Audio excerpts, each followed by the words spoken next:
जो है बड़ा इंपॉर्टेंट टॉपिक है और बहुत ही वास्ट टॉपिक है। इससे क्वेश्चन डायरेक्टली पूछा जा सकता है। इस टॉपिक में हमें एक्चुअल सिमिलैरिटी की डेफिनेशन पढ़नी है कि सिमिलैरिटी होता क्या है, उसके रिलेटेड डिफरेंट फिगर्स के बारे में हमें पढ़ना है कि वेदर वो सिमिलर है कि नहीं। उसके बाद हमें ट्रायंगल पे एक्चुअल में पढ़ना है कि ट्रायंगल किस तरीके से आपस में सिमिलर हो सकते हैं, कौन कौन सी कंडीशंस हैं जिससे हम दो ट्रायंगल्स को सिमिलर दिखा सकते हैं, और कुछ इंपॉर्टेंट थ्योरम्स पढ़नी है जिनके स्टेटमेंट्स हमें याद होने चाहिए, जिसके स्टेटमेंट्स हमें इंपॉर्टेंटली जो है क्वेश्चंस को सॉल्व करने में हेल्प करेंगे, और कुछ इंपॉर्टेंट पॉइंट्स जो ट्रायंगल्स के related similarity as well as congruency में हमें हेल्प करेंगे। यह बहुत ही अच्छा टॉपिक है, ध्यान से समझ लीजिएगा। सबसे पहले डेफिनेशन देखते हैं। कह रहा है कि बेटा दो फिगर्स, चाहे कोई भी फिगर हो, पॉलीगन हो, हेक्सागन हो, पॉलीगन मेरे पास है तो उनमें सारी फिगर्स आती है। कह रहा है वो फिगर्स जिनमें सेम शेप हो but not necessarily the same size.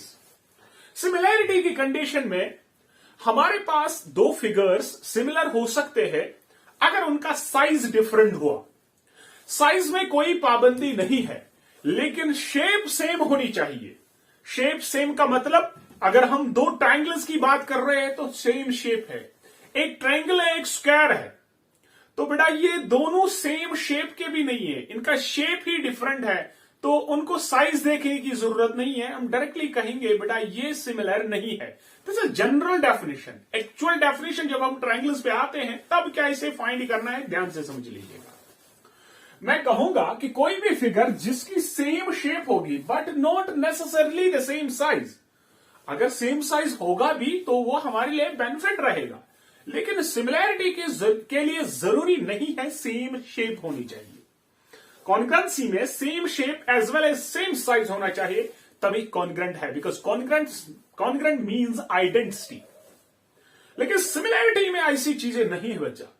Similarity में क्या है, सिमिलैरिटी में मुझे सिर्फ सेम शेप होनी चाहिए और साइज पे कुछ कंडीशंस है। वो क्या देखेंगे, वो हम जब आगे कंसेप्ट पढ़ेंगे ट्रायंगल्स का उस टाइम देखेंगे। पहले आप जनरल कंसेप्ट समझिए।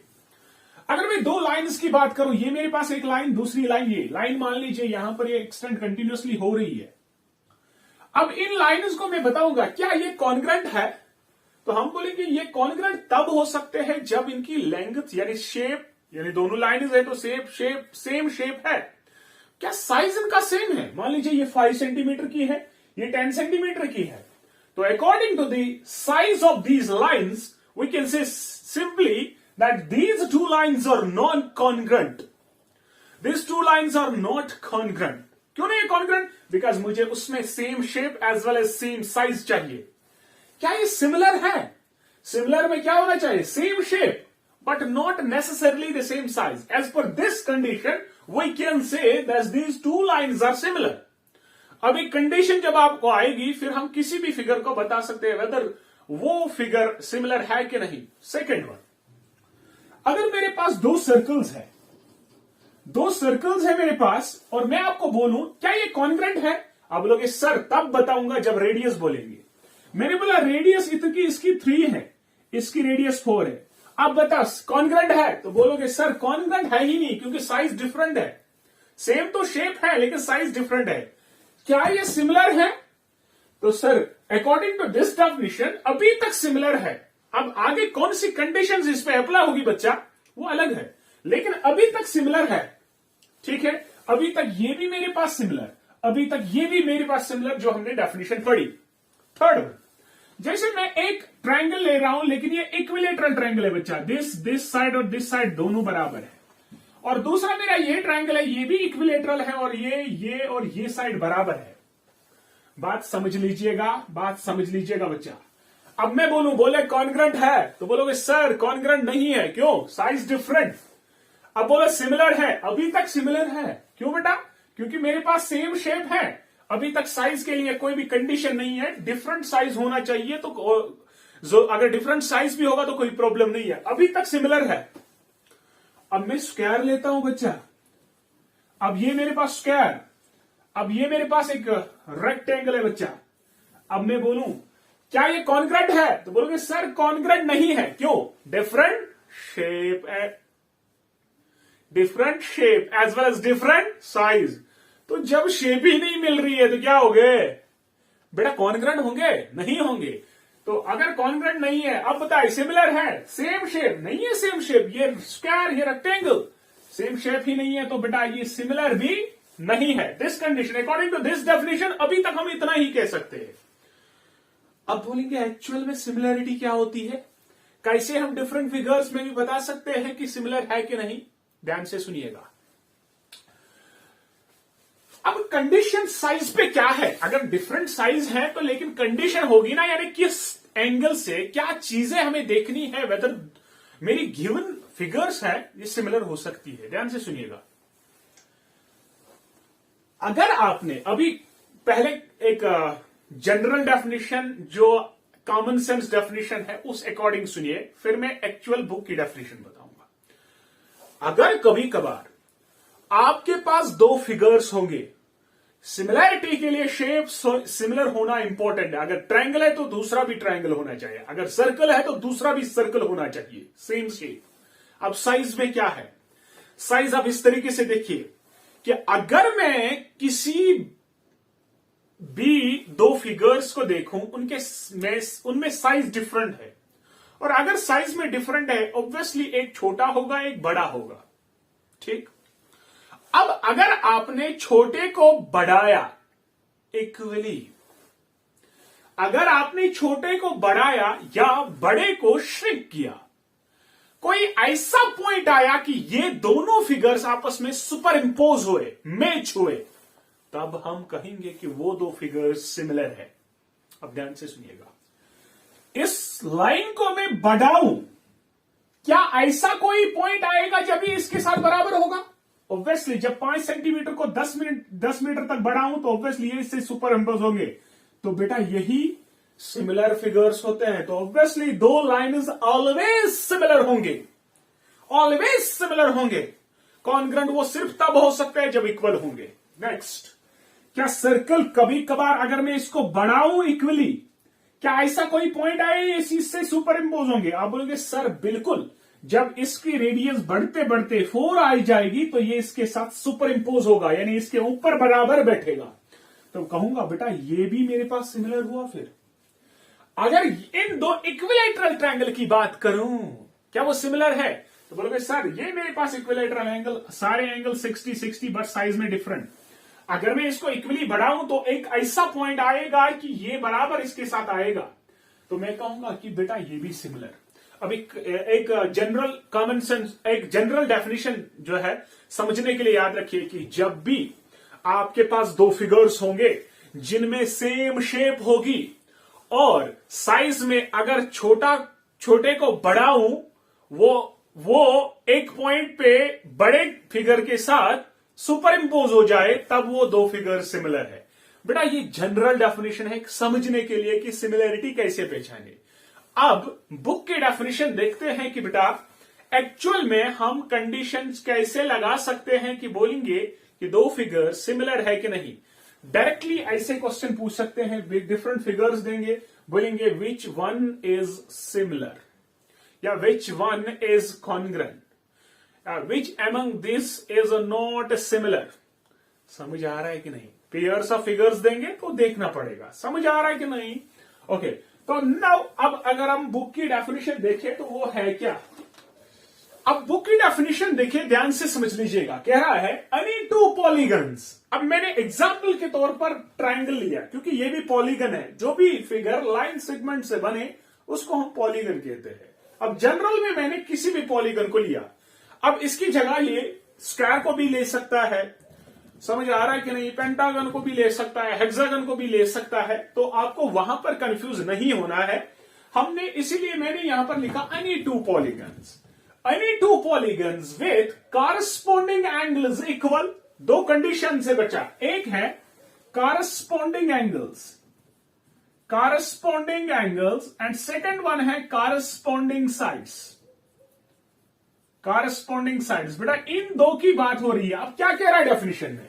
कह रहा है किसी भी पॉलीगन में अगर कॉरस्पॉन्डिंग एंगल्स इक्वल हुए, सिमिलैरिटी की कंडीशन, अब बुक की डेफिनेशन जो आपको पढ़नी है, जिसके बेस पे आपको क्वेश्चंस आएंगे कि अगर किसी भी दो फिगर्स में, किसी भी दो पॉलीगन्स में कॉरस्पॉन्डिंग एंगल्स इक्वल हुए and second one corresponding sides proportional हुए।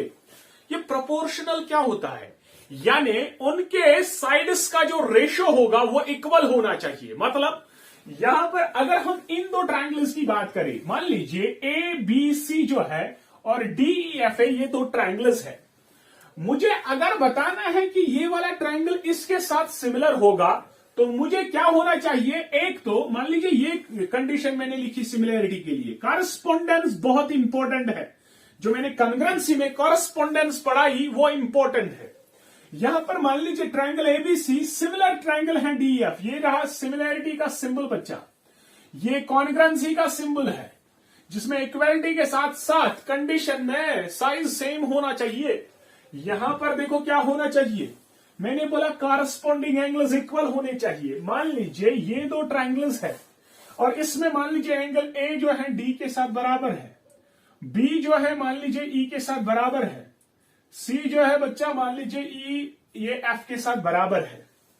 कॉरस्पॉन्डिंग एंगल्स इक्वल यानी ए डी कॉरस्पॉन्डिंग एंगल्स है, बी ई के साथ, सी एफ के साथ, ए बी सी, ठीक है। साथ साथ इतना ही नहीं, एंगल्स पे ही नहीं चलेगा बच्चा, क्योंकि मुझे ट्रायंगल्स के साथ वास्ता है। यहां पर समझिए, दो ट्रायंगल्स को सिमिलर दिखाने के लिए उनके कॉरस्पॉन्डिंग एंगल्स इक्वल होने चाहिए। अगर इस ट्रायंगल में तीन एंगल्स इसके साथ बराबर है, अभी इतना ही नहीं चलेगा सिमिलैरिटी के साथ। सेकंड वन, इनके कॉरस्पॉन्डिंग साइड्स, जिन बेस पे आपने एंगल्स लिए उनके कॉरस्पॉन्डिंग साइड्स बच्चा। यानी यहां पर ध्यान से समझ लीजिएगा, ये ए बी इस डीई के साथ कॉरस्पॉन्डिंग साइड हुआ, बीसी और ई एफ कॉरस्पॉन्डिंग साइड होगा, एसी जो है ये डीएफ के साथ कॉरस्पॉन्डिंग साइड हुआ कि नहीं? अब इनको भी साथ में ये जो है इनका रेशो सेम होना चाहिए। मतलब कि ए बी बाई डीई वो बराबर होना चाहिए बीसी बाई ई एफ, वो बराबर होना चाहिए एसी बाई डी एफ। समझ आ रहा है कि नहीं? बीसी बाई ई एफ वो बराबर होना चाहिए एसी बाई डी एफ। तो ये मेरे पास दो कंडीशंस हैं। मैं अब आपको बोलूं, जरा ये ट्रायंगल्स अगर सिमिलर है तो इनके कॉरस्पॉन्डिंग एंगल्स इक्वल होने चाहिए, साथ साथ उनके कॉरस्पॉन्डिंग साइड्स जो है प्रोपोर्शनल होने चाहिए, यानी उनका रेशियो सेम होना चाहिए। ध्यान से समझ लीजिएगा बच्चा, ये इंपॉर्टेंट टॉपिक है। ये समझ आया तो हमारी पास जो भी कंसेप्ट है सिमिलैरिटी का वो कंसेप्ट क्लियर। मान लीजिए ये मेरे पास एक दूसरा ट्रायंगल, ये मान लीजिए, ये मान लीजिए 2 ये 2 ये 2, ठीक है। मान लीजिए ये 6 और ये 6, ठीक है। मान लीजिए ये एंगल इसके बराबर, ये वाला एंगल जो है इसके बराबर होगा, ये वाला एंगल जो है इसके साथ बराबर होगा। अब कंडीशन के हिसाब से मैं बोलूं, जरा मुझे बता क्या ये सिमिलर है? तो आप बोलोगे सर ये एंगल इसके साथ, ये एंगल इसके साथ, ये एंगल इसके साथ, तो एंगल्स बराबर हैं। साइड्स का रेशो देखें, देखो this side by this side 2/6, 2/6 is equal 2/। तो इसका मतलब कि इसका साइड्स का रेशो जो है प्रोपोर्शनल है और एंगल्स इक्वल है, तो हम कह सकते हैं ये दो ट्रायंगल्स सिमिलर है। सो दिस इज सिंपली डेफिनेशन। दो ट्रायंगल्स जो है सिमिलर हो सकते हैं कि अगर उनके एंगल्स सेम होंगे और साइड्स का रेशो सेम होगा। सो this is the similarity, this the condition for similarity. Now इसके रिलेटेड कौन कौन से जैसे क्राइटेरिया या रूल्स हमारे पास कॉन्ग्रुएंसी में होते थे, वैसे ही यहां पर है। यहां पर कितने रूल्स हैं उनको देखते हैं, ठीक है। नेक्स्ट टॉपिक है हमारे पास criterion of similar triangles. Criterion for similarity, यानी अगर मेरे पास दो ट्रायंगल्स है, क्योंकि मेरा टॉपिक ट्रायंगल्स है बच्चा, सिमिलैरिटी ऑफ ट्रायंगल्स, तो इसी के बारे में हम बात करेंगे। पॉलीगन जो है अकॉर्डिंगली आप पॉलीगन दूसरे पॉलीगन के साथ इनको जो है ऐसी ही कंडीशंस देखकर सिमिलैरिटी बयान कर सकते हो। अब ध्यान से सुनिएगा, अब जिस तरीके से कॉन्ग्रुएंसी में 6 की 6 चीजें देखना पॉसिबल नहीं था, वैसे ही ये दोनों कंडीशन एक ट्रायंगल में कैसे गिवन होंगे 6 की 6 कंडीशंस। कोई यहां पर भी जो ये दोनों कंडीशंस है, इन दोनों कंडीशंस को देखना भी थोड़ा हेक्टिक होता है। तो कभी कभार आपको रूल्स या क्राइटेरियंस का इस्तेमाल करना पड़ेगा। जिस तरीके से मैं कॉन्ग्रुएंसी में मेरे पास 5 रूल्स थे, यहां पर 3 इंपॉर्टेंट सिमिलैरिटी रूल्स है जिनको हम ए सिमिलैरिटी कहते हैं या ए सिमिलैरिटी कहेंगे, एस सिमिलैरिटी है या एस सिमिलैरिटी है। ये ए क्या है और ए क्या है, ध्यान से समझ लीजिएगा। अब मेरे पास एक्चुअल में इस क्राइटेरियन का मतलब है इन दोनों का कि अगर आपको दोनों में से एक कंडीशन सेटिस्फाई कभी भी हुई ना, तो दूसरी देखने की जरूरत नहीं है, वो दूसरी खुद ब खुद सेटिस्फाई होती है। ठीक है, अब क्वेश्चन में अब ध्यान से समझ लीजिएगा, पहला क्राइटेरियन क्या है। मान लीजिए मेरे पास 2 ट्रायंगल्स ऐसे है। अब ये दूसरा ट्रायंगल, मेरे पास दूसरा ये ट्रायंगल है। अब इस ट्रायंगल में मुझे कोई और चीज नहीं दी गई है, बल्कि ये दिया गया है, मान लीजिए ये एंगल इसके बराबर और ये एंगल इसके बराबर। ठीक है, तो ये एंगल जो है इसके बराबर है। तो आपको बोला गया है, जरा मुझे बताइए क्या ये 2 ट्रायंगल सिमिलर है। तो अगर बेसिक कंडीशन देखेंगे, मुझे एंगल्स के साथ साथ करस्पॉन्डिंग साइड्स का रेशियो भी गिवन होना चाहिए, तभी मैं कह सकता हूं कि 2 ट्रायंगल सिमिलर है। बट रूल कहता है कि अगर 2 ट्रायंगल्स में खाली आपके पास 2 एंगल्स ही बराबर हुए, 3 भी नहीं, सिर्फ 2 ही बराबर हुए, तो बेटा आप डायरेक्टली कह सकते हो वो 2 ट्रायंगल सिमिलर है। साइड्स प्रोपोर्शनल देखने की जरूरत नहीं है, साइज देखने की जरूरत नहीं है, सिर्फ 2 एंगल्स बराबर आए ना, तो तीसरा खुद ब खुद होगा। जैसे अगर मान लीजिए ये एंगल है फॉर एग्जांपल 1, ये भी है 1, ये भी है 2, ये भी है 2, बेटा जितना इन दोनों का सम होगा उतना ही इन दोनों का सम होगा, और जितना पेंडिंग ये मटेरियल होगा, ये मेजरमेंट होगा, उतना ही ये होगा। अगर ये 3 होगा यहां पर, तो ये भी 3 ही होगा। तो 2 ट्रायंगल सिमिलर होंगे सिर्फ अगर आपके पास ट्रायंगल में सिर्फ 2 एंगल्स बराबर हुए ना, तो बाकी देखने की जरूरत नहीं है, हम तो कह सकते हैं 2 ट्रायंगल सिमिलर है। यही सिमिलैरिटी का क्राइटेरियन कहता है। If in 2 triangles the corresponding angles are equal, the triangles are similar.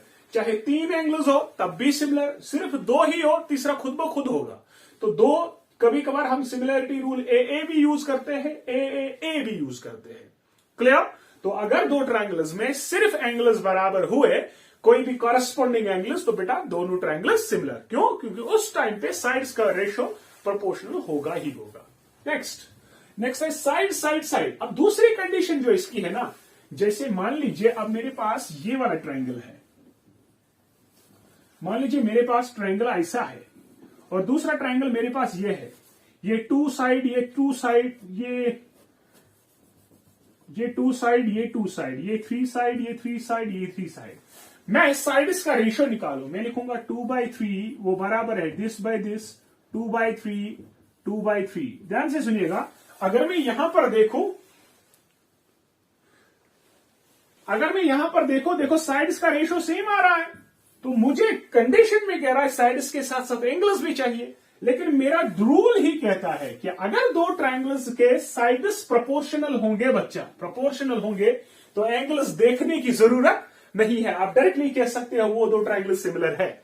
यानी यहां पर साइड्स का रेशियो सेम है, तो मैं कह सकता हूं बेटा क्या, कि दोनों जो ट्रायंगल्स हैं वो सिमिलर है। Clear? Second. Okay, now third rule क्या कहता है? मेरा थर्ड रूल कहता है एस सिमिलैरिटी। बेटा जिस तरीके से वहां पर कॉन्ग्रुएंसी में एस था, वैसे यहां पर भी है। अब यहां पर सिर्फ साइड्स का रेशियो नहीं, साइड्स का रेशियो चेक करना है। जैसे मान लीजिए ये मेरे पास ट्रायंगल है, ये दूसरा ट्रायंगल है। अब इस ट्रायंगल में मान लीजिए इसका नाम ए बी सी है, ये है डी ई और एफ। क्लियर बच्चा? मान लीजिए मेरे पास ये एंगल जो है इसके बराबर है और ये साइड इसके बराबर है, ये साइड इसके बराबर है। अब क्वेश्चन में क्या कह रहा है? If 1 angle of a triangle is equal to 1 angle of other, अगर एक ट्रायंगल का एंगल दूसरे ट्रायंगल के एक एंगल को बराबर, ये मान लीजिए ए डी को बराबर, ठीक, साथ साथ sides containing these angles, sides जो इस एंगल को कंटेन कर रहे, बना रहे हैं, यानी ये वाले साइड्स, ये वाले साइड, इसके बीच में इन साइड से बन रहा है ना, अरे ध्यान से सुनिए, ये साइड और ये साइड बराबर, ये साइड ये साइड बराबर, इसको हम कहें साइड एंगल साइड, साइड ये वाला एंगल साइड। तो साइड एंगल साइड कह रहा है कि अगर ये दो साइड्स भी प्रोपोर्शनल हुए और ये एंगल बराबर है, जैसे मान लीजिए ये साइड 2 है, ये 3 है, ये 2 है, ये 3 है, मैं देखूं तो 2/3 और साथ साथ एंगल ए डी को बराबर, साथ साथ ये 2/3, देखो साइड एंगल साइड जो है बराबर है। तो मैं कह सकता हूं कि अगर दो ट्रायंगल्स में एक एंगल बराबर हुआ और जिन साइड से वो एंगल बन रहा है वो दो साइड्स का रेशियो सेम हुआ, तो बेटा कहना कि वो दो ट्रायंगल्स भी सिमिलर हुए। तो इतने ही 3 रूल्स है, यहां पर सिर्फ 3 रूल है सिमिलरिटी के, ए सिमिलरिटी, या कभी कभार आप ए सिमिलरिटी भी यूज कर रहे हैं। अगर दो एंगल सेम हुए तो आप देखो बिना देखे कहोगे कि ये सिमिलर है। तीसरा एसएसएस, साइड्स का रेशियो सेम हुआ तो सिमिलर है। दो साइड्स का रेशियो और उनका इंक्लूडेड एंगल्स अगर सेम होंगे तो बेटा सिमिलर है। तो ये 3 क्राइटेरियाज है सिमिलरिटी के। इसके रिलेटेड हमें कुछ थ्योरम्स पढ़नी है जो बहुत ही इंपॉर्टेंट है, जिस पे क्वेश्चन बन सकता है। कभी कभार स्टेटमेंट भी डायरेक्टली पूछा जाएगा, या कभी कभार उन स्टेटमेंट से क्वेश्चन बचा जाएगा, कभी कभार सिमिलरिटी क्राइटेरिया पे क्वेश्चन पूछेगा। वो थ्योरम्स भी याद रखनी है। थ्योरम्स को मैं समझाऊंगा, आपको वो लिखने की जरूरत नहीं है, प्रूफ वगैरह कुछ नहीं चाहिए, आपको सिर्फ चाहिए कंसेप्ट की यूज कहां होगा, क्योंकि आपको डायरेक्टली क्वेश्चन सॉल्व करना है, आपको प्रूफ वहां पर नहीं आएगा। ठीक है, क्लियर? तो नेक्स्ट क्वेश्चन, नेक्स्ट हमें कुछ थ्योरम्स देखने हैं, उन थ्योरम्स को देखते हैं। ध्यान से देखें, अब हम कुछ थ्योरम्स देखेंगे। थ्योरम फर्स्ट देखेंगे जिसको हम कहते हैं बेसिक प्रोपोर्शनलिटी थ्योरम, या जिसको हम बीपीटी कहते हैं। ठीक है, अब ये थ्योरम क्या कहती है, आप सिर्फ स्टेटमेंट याद रखिए, डायरेक्टली आप क्वेश्चंस में इसको अप्लाई कर सकते हैं। कह रहा है if a line divides parallel to one side of a triangle intersecting the other two sides, the other two sides of a triangle are divided proportionally। कुछ समझ नहीं आया? देखो मसला क्या है। मसला है कि अगर मेरे पास कोई भी एक ऐसा ट्रायंगल है, लेट ए बी सी, मेरे पास कोई ट्रायंगल है, theorem BCT basic proportionality theorem कहती है, बीपीटी कहती है कि अगर एक ट्रायंगल में कोई एक लाइन किसी भी, if a line drawn parallel to one side of a triangle intersecting the other two sides, अगर मैं कोई भी एक लाइन ट्रायंगल के किसी एक साइड को पैरेलल ड्रा करूं, वो मेरे बचे हुए दो साइड्स को सेम रेशियो में डिवाइड करती है। मतलब मान लीजिए कोई एक ऐसी लाइन मैंने डाली, इस लाइन ने मान लीजिए डी और ई पे इस ट्रायंगल के दो साइड्स ए बी और ए सी को इंटरसेक्ट किया, लेकिन कंडीशन है कि यहां पर इफ, कंडीशन ध्यान से समझ लीजिएगा, यहां पर थ्योरम क्या कह रही है, if DE is parallel to BC, अगर मेरे पास DE पैरेलल है BC को, ये वही से गिवन है, देन क्या कह रहा है, देन जो साइड्स का जो रेशियो होगा उन साइड्स का रेशियो इक्वल होगा। मतलब यानी AD बाई DB जो है ये बराबर होगा AE बाई EC, यानी AD बाई DB जो बच्चा है ये बराबर होगा AE डिवाइडेड बाई EC। तो ये बेसिक प्रोपोर्शनैलिटी थ्योरम है कि अगर ट्रायंगल में एक लाइन पैरेलल किसी एक साइड को, तब बचे हुए साइड्स को वो सेम रेशियो में डिवाइड करेगी। क्लियर? बात समझ आ रही है? मगर कंडीशन है कि अगर DE पैरेलल होगी तब ये कंडीशन आप लिख सकते हो। सेकेंड वन इसकी converse, if A line divides any two sides of a triangle. अब कन्वर्स क्या है कि अगर मान लीजिए कोई एक ऐसी लाइन है जो वही से है, कह रही है कि ये साइड्स को डिवाइड करती है सेम रेशियो में, यानी अब आपके पास मान लीजिए गिवन है if AD by DB, if AD by DB बराबर है बच्चा किसके साथ, AE बाई EC को। अब ये कह रहा है कि यही मान लीजिए गिवन है, तब कह रहा है जिस लाइन से ये रेशियो बनता है ना वो पैरेलल होगी, देन DE पैरेलल होगी BC। बेटा ये सेम थ्योरम यही है बट इसकी कन्वर्स उल्टी। अब क्वेश्चन थ्योरम में कह रही है अगर DE पैरेलल इसको, तब साइड्स का रेशो सेम होगा। कन्वर्स इसकी क्या, अगर मान लीजिए एक लाइन से दो ट्रायंगल के दो साइड्स का रेशो सेम होगा, तब वो लाइन तीसरे साइड को पैरेलल होगी। This is BPT and the converse of BPT. समझ आ रहा है कि नहीं? अरे क्लियरली समझ आ रहा है? No next. तो नेक्स्ट थ्योरम जो हमारे पास है वो क्या कह रही है, ध्यान से समझ लीजिएगा। ये थ्योरम बहुत ही इंपॉर्टेंट है। इसके बाद हम जो लेक्चर लाने वाले हैं उसमें जितने भी प्रैक्टिस क्वेश्चंस हैं उनमें सारी थ्योरम्स का इस्तेमाल होगा और आपको बोला जाएगा कि किस तरीके से क्वेश्चन आता है। ओके, तो सेकंड थ्योरम कह रही है the bisector of an interior angle of a triangle divides the opposite side in the ratio of the sides containing the angle. ध्यान से सुनिएगा क्या है।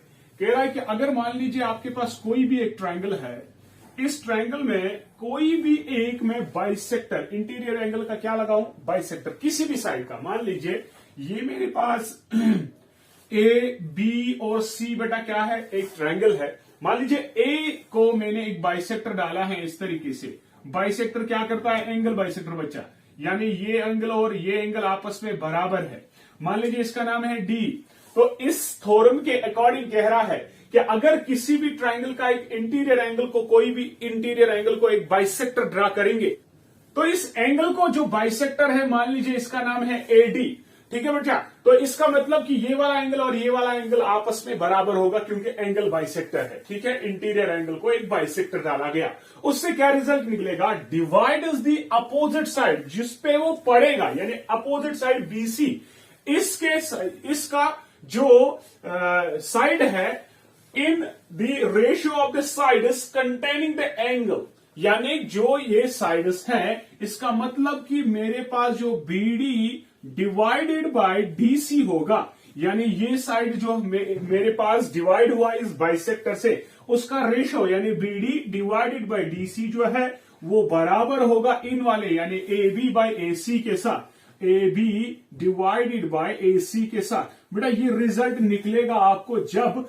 एक बाइसेक्टर किसी एंगल को डिवाइड कर रहा है, तो उन वाले अपोजिट साइड का जो रेशो होगा, यानी बीडी डिवाइडेड बाय डीसी। अब जो मैंने पहले बीडी लिया तो उसका ये वाला सीध में जो साइड है, एडजेसेंट साइड, वही लेना है। फिर ए बी डिवाइडेड बाय ए सी, यानी बीडी डिवाइडेड बाय डीसी जो है ये बराबर आएगा ए बी बाय ए सी। एक थ्योरम, ये भी एक थ्योरम है। इस थ्योरम से भी बहुत सारे क्वेश्चंस हल हो सकते हैं। जैसे फॉर एग्जांपल आपके पास मान लीजिए ये साइड 2 है, ये साइड 3 है, और आपको मान लीजिए ये साइड यहां पर 3 दिया गया है, ठीक है। आपको बोला गया है बीडी फाइंड करिए, तब आपको ये थ्योरम यूज होगी। तो क्योंकि मुझे बीडी बाय डीसी बराबर है ए बी बाय ए सी, अगर मैं इसमें वैल्यू सब्स्टिट्यूट करूं, जैसे बीडी का वैल्यू यहां पर देखो, बीडी का वैल्यू मुझे निकालना है, डिवाइडेड बाय डीसी कितना, डीसी है 3 इज इक्वल ए बी कितना 2, वो है 3, ठीक है। This 3 and this 3 cancel, it means BD जो है मेरे पास 2 आएगा। तो यहां से हम डायरेक्टली कोई भी अननोन वैल्यू निकाल सकते हैं इस रिजल्ट को यूज करके। समझ आ रहा है? अब ये क्वेश्चन में किस तरीके से यूज होगा वो डिपेंड करेगा कि क्वेश्चन कैसा होगा, ठीक है। तो बाद में हम क्वेश्चंस भी करेंगे, इस पे हम याद रखिएगा। तो ये नेक्स्ट रिजल्ट था। क्या रिजल्ट था कि अगर किसी भी ट्रायंगल के एक इंटीरियर एंगल को एक बाइसेक्टर ड्रा करेंगे, वो जिस साइड पे, अपोजिट साइड पे पड़ेगा, उस साइड का जो रेशो होगा वो साइड बराबर होगा उन साइड्स का रेशो जिससे वो एंगल बन रहा होगा। क्लियर? समझ आ रहा है? तो नेक्स्ट रिजल्ट देखिए, नेक्स्ट थ्योरम बोलिए या नेक्स्ट रिजल्ट बोलिए, ठीक है। नेक्स्ट रिजल्ट क्या कह रहा है, बहुत ही इंपॉर्टेंट है बच्चा। If a perpendicular is drawn from the vertex of right angle of A right angle triangle, अगर एक परपेंडिकुलर हम ड्रॉ करेंगे राइट एंगल से, किसके राइट एंगल से, एक राइट एंगल ट्रायंगल से। मान लीजिए ये मेरे पास एबीसी एक राइट एंगल ट्रायंगल है, क्योंकि उसका एक एंगल ए जो है मेरे पास ये वाला, अभी तक ये मत डालिए, ये ट्रायंगल ये एंगल ए जो है ये 90 डिग्री है, ये मेरे पास 90 डिग्री है। एबीसी एक राइट एंगल ट्रायंगल है। कह रहा है कि अगर इस राइट एंगल ट्रायंगल के राइट एंगल से, यानी इसी एंगल ए से एक परपेंडिकुलर ड्रा करेंगे, और ऑब्वियसली वो किस पे पड़ेगा, इस वाले अपोजिट साइड यानी हाइपोटेन्यूज पे। ये देखो ये हाइपोटेन्यूज है, क्योंकि इस राइट ट्रायंगल के 90 का अपोजिट एंगल, अपोजिट साइड है, दैट इज हाइपोटेन्यूज। ओके, सो इस पे अगर हम एक परपेंडिकुलर ड्रा करेंगे इस वाले पॉइंट से, जैसे मैंने यहां पर एक परपेंडिकुलर ड्रा करा है ऐसे, ठीक है। अब ये परपेंडिकुलर है AD जो हाइपोटेन्यूज BC पे डाला गया, यानी ये यहां पर भी एंगल 90 डिग्री है। क्या कह रहा है hypotenuse? The triangles on each side of the perpendicular are similar. जो ट्रायंगल बनेंगे इस वाले परपेंडिकुलर के आइदर साइड से, यानी ये वाला भी ट्रायंगल और ये वाला भी ट्रायंगल, ADB ये ट्रायंगल, ADC ये ट्रायंगल, कह रहा है कि ये दोनों सिमिलर होंगे एंड टू ईच अदर, ठीक है, and to the original triangle. यानी यहां पर इस परपेंडिकुलर से जितने भी ट्रायंगल्स बनेंगे वो सारे सिमिलर होंगे। मतलब ये कह रहा है ये वाला ट्रायंगल जो है इस वाले ट्रायंगल को सिमिलर होंगे और साथ साथ ये दोनों सिमिलर होंगे किससे? ओरिजिनल ट्रायंगल से। यानी इस रिजल्ट से हम लिख सकते हैं that triangle ADB is similar triangle with किसके साथ? ADC के साथ, और वो सिमिलर होगा किसके साथ? ट्रायंगल ABC के साथ। यानी ये रिजल्ट आ रहा है कि अगर हम एक राइट एंगल ट्रायंगल से एक परपेंडिकुलर हाइपोटेन्यूज पे डालेंगे, जितने भी ट्रायंगल्स वहां से बनेंगे, यानी 3 ट्रायंगल्स, वो परपेंडिकुलर के 2 साइड से और एक पूरा ट्रायंगल, वो कह रहा है कि ये तीनों ट्रायंगल्स सिमिलर होंगे। ये बड़ा इंपॉर्टेंट रिजल्ट है बच्चा, याद रखिएगा। लेकिन ये परपेंडिकुलर हम किससे डालना है? राइट एंगल ट्रायंगल से। Clear? Okay, now next result हमारे पास जो है बड़ा इंपॉर्टेंट है और बहुत ही आसान रिजल्ट है, जिसको हम कहते हैं पाइथागोरस थ्योरम। पाइथागोरस थ्योरम का नाम तो आपने बहुत बार सुना होगा। इसको हम बादियन थ्योरम भी या बेदियन थ्योरम जो आप बोल रहे हो, उसको बादियन या बेदियन थ्योरम भी कहते हैं और पाइथागोरस थ्योरम भी कहते हैं। ओके, तो स्टेटमेंट देखते हैं कि पाइथागोरस थ्योरम क्या कह रही है। कह रही है कि in a right angular triangle, अगर मेरे पास कोई एक राइट एंगुलर ट्रायंगल है, let this be a right angular triangle, और इसका मान लीजिए इसका नाम है A, B और C। जो राइट एंगल है किस पे बच्चा? B पे। It means this angle is 90 degree. Okay, कह रहा है कि अगर इस ट्रायंगल में जो 90 डिग्री है तो इसका अपोजिट वाला साइड हाइपोटेन्यूज होता है, so this be a hypotenuse. Okay, अब यहां पर ध्यान से समझ लीजिए, क्या रहा है कि इन अ राइट ट्रायंगल, इस राइट ट्रायंगल में the square on the hypotenuse is equal to the sum of the squares on the other 2 sides. यानी थ्योरम कह रही है जो यहां पर ये हाइपोटेन्यूज होगा, यानी लॉन्गेस्ट साइड होगा, कह रहा है कि इसका स्क्वायर जो होगा वो बराबर होगा इन 2 साइड्स के स्क्वायर्स का सम। मतलब इस थ्योरम के अकॉर्डिंग मैं कह सकता हूं कि यहां पर AC का स्क्वायर जो होगा वो बराबर होगा AB square plus BC square. ठीक है बेटा, ये कह रहा है, यानी यहां पर कह रहा है hypotenuse square is equal to the squares of other 2 sides. It means कि अगर मान लीजिए इस टाइम ये परपेंडिकुलर है, ये बेस है, या ये परपेंडिकुलर हो सकता है, ये बेस हो सकता है, ठीक है, क्योंकि ये लिख सकता हूं मैं perpendicular square plus base square. बेटा ये क्यों मैं लिख सकता हूं? क्योंकि एडिशन कॉम्यूटेटिव है, आप यहां पर बेस लिखिए या परपेंडिकुलर, कोई बात नहीं है। रिजल्ट आप ये भी कह सकते हो, hypotenuse square is equal to perpendicular square plus base square या base square plus perpendicular square. Clear? So this is Pythagoras theorem. या कह रहा है सिंपली में कि अगर एक राइट एंगुलर ट्रायंगल है उसमें हाइपोटेन्यूज स्क्वायर जो हो वो बराबर होगा इस वाले साइड के स्क्वायर और इस वाले साइड के स्क्वायर को।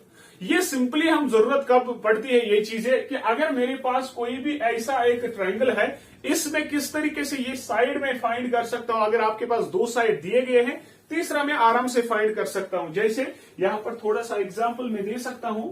जैसे अगर मान लीजिए ये मेरे पास एक ट्रायंगल है, इसमें ये मान लीजिए ये 2 है, ये 3 है और मुझे ये बेस फाइंड करनी है, तो मुझे पता है ये राइट एंगल ट्रायंगल है, मुझे पता है रिजल्ट AC स्क्वायर जो है वो बराबर है BC square plus AB square. Clear?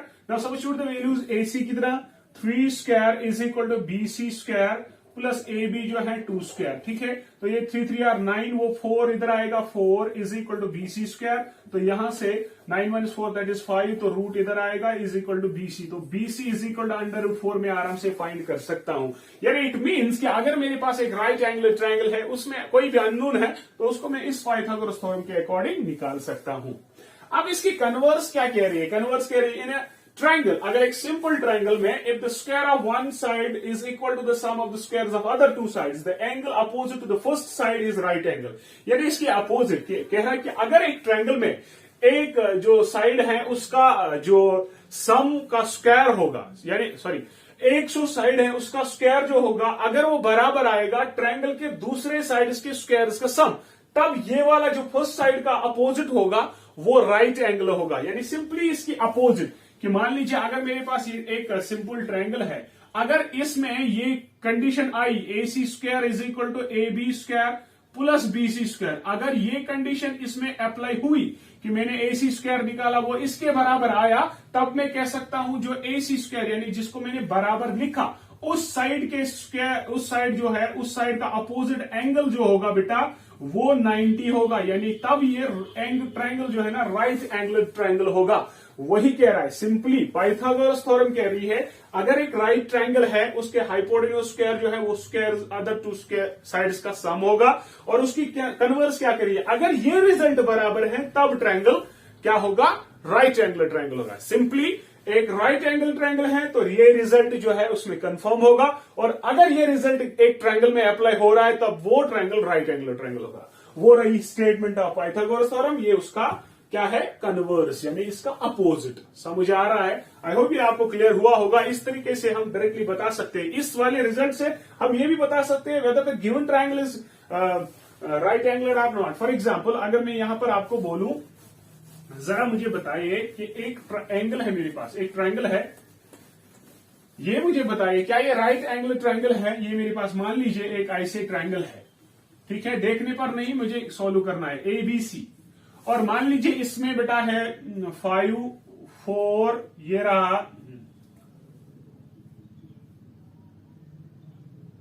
6, ठीक है। आपको मैं बोलूं क्या ये बराबर है तो मैं निकालूंगा सारे के स्क्वायर, यानी 5 स्क्वायर 25 होता है, 4 स्क्वायर तो 16 होता है, तो 6 स्क्वायर यानी 6 36 होता है। तो यानी मुझे देखना है क्या इन छोटे वाले सम स्क्वायर्स का सम तीसरे को बराबर है, अगर होगा तो ये राइट एंगल ट्रायंगल है। जरा देखो 25 प्लस 16 कितना हो रहा है, 41, क्या 41 36 को बराबर है, नहीं है। इट मींस ये वाला ट्रायंगल जो है राइट एंगल ट्रायंगल नहीं है। यानी इस कन्वर्स से हम डायरेक्टली बता सकते हैं कि मेरा given triangle right angle triangle है कि नहीं है। इस तरीके से भी क्वेश्चन पूछा जा सकता है, बताएं गिवन पेयर ऑफ गिवन एक ट्रायंगल है उसमें डायमेंशंस ये है यानी साइड्स ये है, आप बताइए वो ट्रायंगल क्या है, वो इक्विलेटरल ट्रायंगल है, स्केलिन है, राइट एंगलड है, तो क्या है। तो आप सिंपली साइड्स का ये सम निकालोगे, अगर दो साइड्स के स्क्वायर्स का सम तीसरे को बराबर आया तब वो आप डायरेक्टली कह सकते हो बेटा ये राइट एंगल ट्रायंगल है। यानी उस तरीके से भी क्वेश्चन पूछा जा सकता है, तो वो कन्वर्स ऑफ पाइथागोरस थ्योरम है। क्लियर? आई होप ये आपको बिल्कुल अच्छे से क्लियर हुआ होगा। तो नेक्स्ट रिजल्ट देखते हैं। तो नेक्स्ट रिजल्ट जो हमारे पास इस सिमिलैरिटी ऑफ ट्रायंगल्स के है, मेरे ख्याल से ये लास्ट रिजल्ट है। इस रिजल्ट में क्या कह रहा है, ध्यान से सुनिएगा। रिजल्ट में कह रहा है the ratio of the areas of two similar triangles.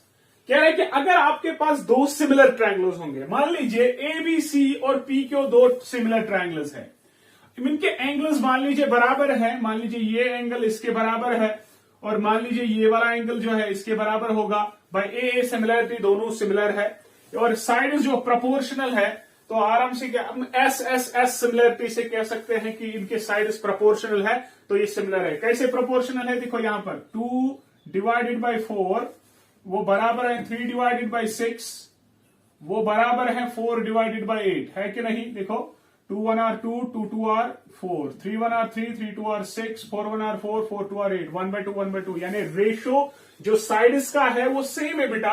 तो ये दो ट्रायंगल सिमिलर हुए, ठीक है। अब ये क्वेश्चन थ्योरम क्या कह रही है कि the ratio of the areas of two similar triangles, अगर आपके पास दो ट्रायंगल सिमिलर होंगे उनके एरियाज का रेशियो यानी area of triangle A B C divided by area of triangle P Q R, यानी एरियाज का जो रेशियो है वो बराबर किसको होगा, is equal to the ratio of the squares of their corresponding sides. वो बराबर होगा रेशियो किनका, कॉरस्पॉन्डिंग साइड्स के स्क्वायर्स का। मतलब कि यहां पर कॉरस्पॉन्डिंग साइड कौन कौन सा है, ए बी है पी क्यू के साथ, बी सी जो है क्यू आर के साथ, ए सी जो है पी आर के साथ। यहां पर देखो ए बी पी क्यू के साथ, बी सी क्यू आर के साथ, ए सी पी आर के साथ। तो इसका मतलब कि यहां पर होगा A B divided by P Q का होल स्क्वायर, ये बराबर होगा बेटा इसको भी PC divided by Q R का होल स्क्वायर, बेटा ये बराबर होगा AC P R, AC divided by P R का whole square. So the areas of two similar triangles, the ratios of areas of two similar triangles is equal to the ratio of their corresponding sides, square of their corresponding sides. तो इनमें से आप कोई भी result ले सकते हो. जैसे मैं ये रेशियो इसके बराबर निकाल सकता हूं. फॉर एग्जांपल इससे क्या मदद होगी, क्या रिजल्ट हम किस तरीके से यूज करेंगे. एमसीक्यू पार्ट जब हम लाएंगे तो हर एक रिजल्ट का रिलेटेड हम थ्योरम क्वेश्चंस लाएंगे, सो दैट जो भी हमने रिजल्ट्स पढ़े इन रिजल्ट्स को कैसे यूज करेंगे, कैसे हम थ्योरम में क्वेश्चन में अप्लाई करके क्वेश्चन कर सकते हैं. स्टिल थोड़ा सा मैं यहां पर आपको दिखाऊं कि ये चीजें किसके लिए जरूरत है. मान लीजिए अभी मुझे ये कॉरस्पॉन्डिंग साइड्स में किसी भी की इंफॉर्मेशन नहीं है, मेरे पास सिर्फ ए बी पता है और आपको बोला गया है ट्रायंगल सिमिलर है. बच्चा मुझे बताइए अगर इस ट्रायंगल का एरिया मान लीजिए 10 है, 10 सेंटीमीटर स्क्वायर मान लीजिए, और इसका है 20 सेंटीमीटर स्क्वायर. मान लीजिए इन दो ट्रायंगल्स का एरिया दिया गया है और बोला गया कि ये दोनों ट्रायंगल सिमिलर है और ए भी इतना है, आप पी क्यू फाइंड करिए. गिवन इस ट्रायंगल का एरिया है, उस ट्रायंगल का एरिया है और ए भी दिया गया है, बोला गया कि पी क्यू का फाइंड करिए.